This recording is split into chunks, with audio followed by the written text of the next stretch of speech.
And now it is my pleasure to welcome Reverend Irene Monroe, lesbian feminist speaker, theologian, and a syndicated columnist.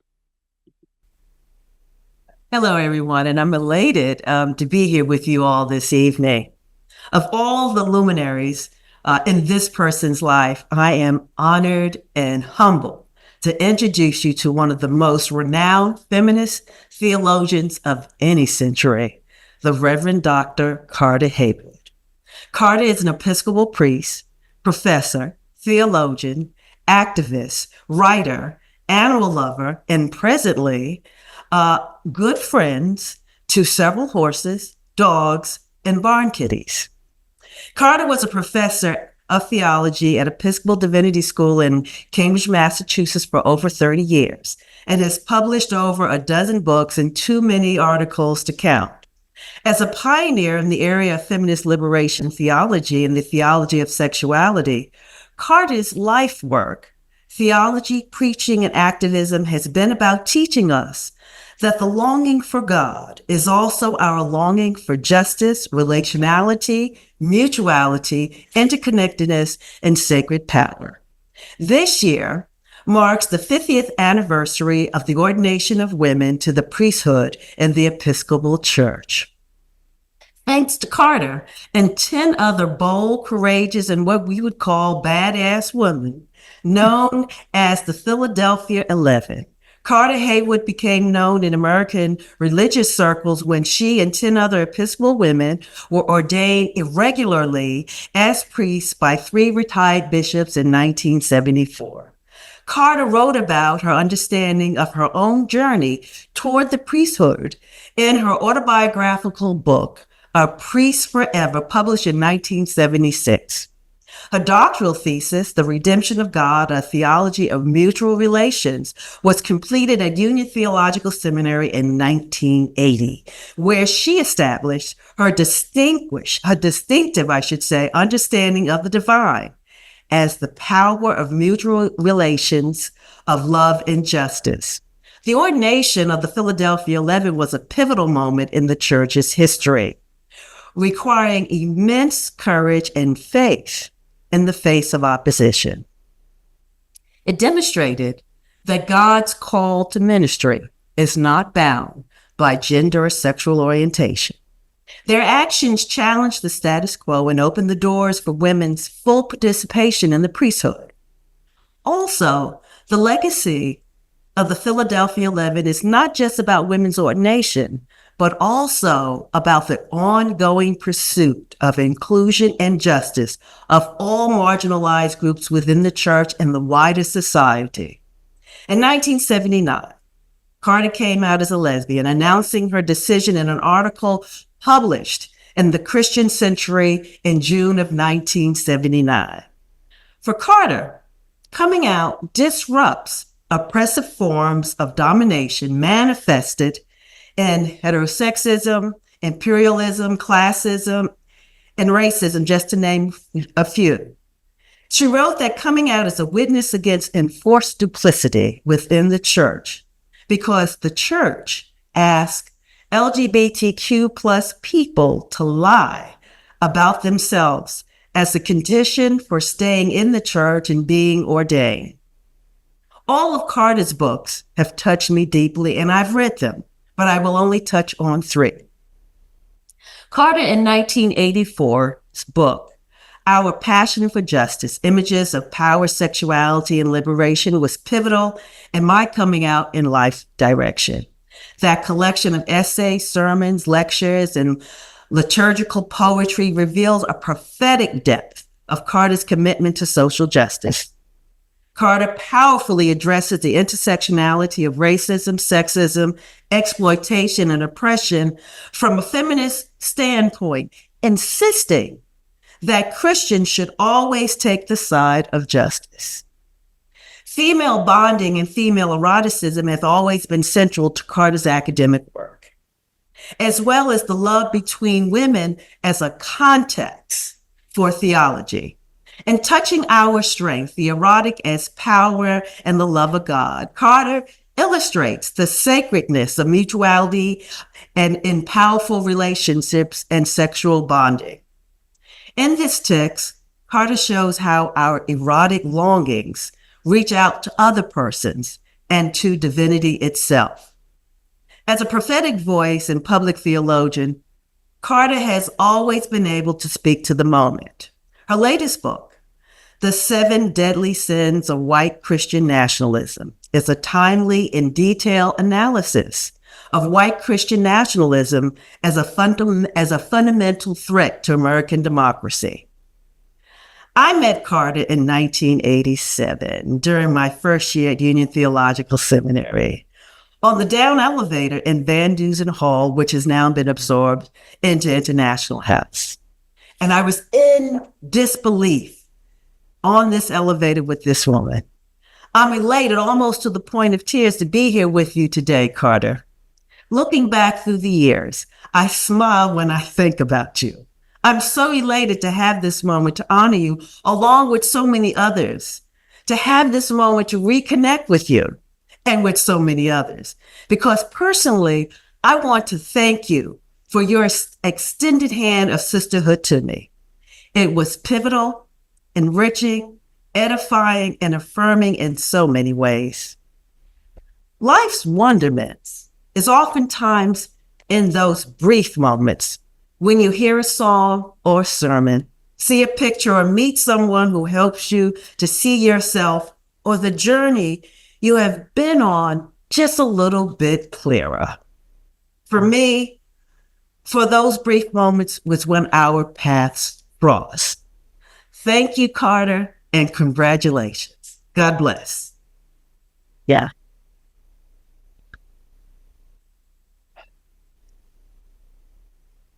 Irene, sister, friend Irene, my favorite public theologian of all time. I am so touched by what you have said. I remember so well our dog walks around Fresh Pond in Cambridge, Massachusetts when you were at Harvard and I was at EDS. And you, as much as anybody in my life, have taught me the meaning of mutuality, which, you're right, is a God image for me. Because whenever there is genuine mutuality, we are calling forth who we are at our best, each other, not trying to superimpose our identities or anything else about us on one another, but each of us calling forth who the other is, and letting ourselves be called forth at the same time. And that is mutuality, and that is God at work among us. And sisters and brothers and siblings, well, on this program tonight, I cannot tell you how touched I am by what I have heard, by who my sister and brother and sibling honorees are tonight. I am so honored to be among you, each of you. I've learned so much listening about you and to you. I really am so grateful to LGBTQ Ren, to Mark, to Isaiah, to Joel, to Jim, to all of you for putting this together again this year and for inviting me to be among you. Thank you so much. I am honored and touched by the collective passion that we have, not just the honorees, but everybody, I feel sure, who is listening, who is on this Zoom, get in this Zoom. I don't know what the correct words are when we're talking about Zoom, in, on, with, whatever. We are together in this place, in this spirit. And collectively, we have such power and imagery, such voices, such boldness, such diversity among us, such different but overlapping histories, such differences in our races and our religions and our gender identities and our ages. How great is it for me? Darlene, I am 79, so I've got it on you. So sometimes I feel like I am Methuselah. I feel like I am as old as the hill. Sometimes I feel quite sprightly and young. And I imagine many people in their 80s and 90s. And Bishop Clement, congratulations on being almost 100. We all have moments of feeling young, even if we are old or older.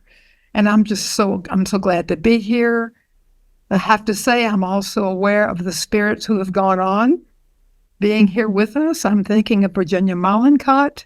I'm thinking of Beverly Harrison, those two people in particular, so near and dear to me. Beverly, of course, very, very specially as a one-time mentor and teacher and later a life partner. I'm thinking of several of my students and colleagues who we lost to AIDS. I'm thinking of Eston Collins. I'm thinking of Carl Labenstein. I'm thinking of Michael Collins, who many of you knew. You know, we could name hundreds, thousands more. So, but the spirits live. They may have crossed over, but their spirits are with us here and everywhere we go. Hillary Clinton was so right. It really does take a village. It takes a community. It takes a movement, and that's who we are. Our call right now, I believe, in this very critical moment of our history, a very critical moment indeed. Matter of fact, we may be in the most precarious moment as a nation that I have experienced in my 79 years. I suppose people often think that because we get to such big hurdles in our life together. But right now, I think Dorothy Zola, when she named her fear that America was becoming a Christo-fascist nation, it was in 1983 or 82, standing on the sidewalk in front of Union Theological Seminary, that she named that reality and said, I feel it coming. It was not just a feeling. She was thinking hard about what the early Reagan administration was about at that time, and the gap between rich and poor beginning to really set in, and the racism and the sexism and the heterosexism and all of that. White Christian nationalism on the rise, although we weren't calling it that at that time. But here we are. So I realize that I'm the last of the 6 speakers, and I just say to us, all of us, that we've got to use this moment together. We have got to use this moment together. We have 2 weeks till this election. It's already in process. We got to help get out the vote. Regardless of what the future brings to us, we have got to keep on keeping on, speaking truth to power, fighting white supremacy, fighting male supremacy, fighting economic injustice and the ravages of unregulated capitalism. Not capitalism itself. That's here to stay, but unregulated, unjust capitalism. As Robert Reich says, if capitalism were just, it would be democratic capitalism. And that would work for us all. But when it's not working for us all, something is the matter. My Beverly, my partner, spoke of making the connections.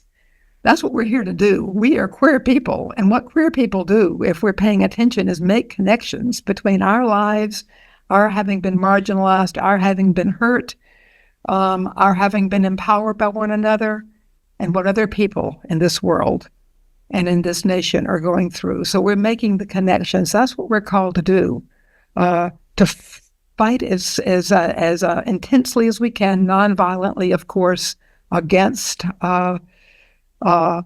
what is happening to trans youth, against what is happening to our trans siblings. And many of us here, I think, perhaps are trans. We're fighting for each other. And, of course, against white supremacy. And, of course, against all the other evils in our midst. So that's the way I would want to send us out, with a corporate call, that's what we're here to do. And not just the 6 honorees, but all 200 of us, to use whatever voices we have. And we all have voices of some kind in whatever forums we have, and we all have forums. Nobody's exempt from this, to help make justice roll down like water and righteousness like an ever-flowing stream. We've been doing that for decades. Everybody on this screen, keep on keeping on, siblings. Amen.